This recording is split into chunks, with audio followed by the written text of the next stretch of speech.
నిన్న మాట్లాడుతున్నారు మీరు ఉద్దానంకి చేయాల్సింది చేశామని. ఎక్కడ చేశారండి మీరు ఉద్దానంకి?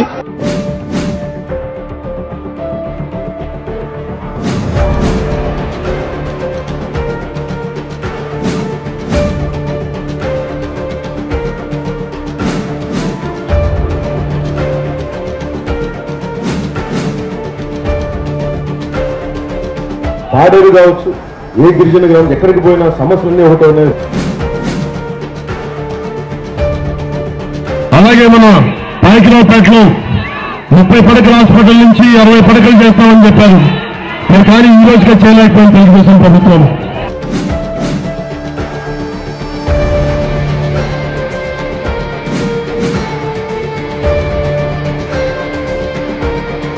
ఉత్తరాంధ్ర నుంచి ఒక బాగా అభివృద్ధి చెందిన ఒక వ్యక్తి వెళ్ళి, నాకు ఒక ఐటీ వ్యక్తి, చాలా పెద్ద వ్యక్తి,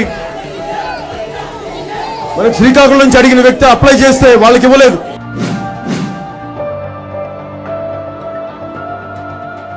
ఎక్కడొక్క ఫ్రాంక్లిన్ టెంపుల్టన్ అనే వ్యక్తికి 30 లక్షలకు ఇచ్చారు ఎకరం.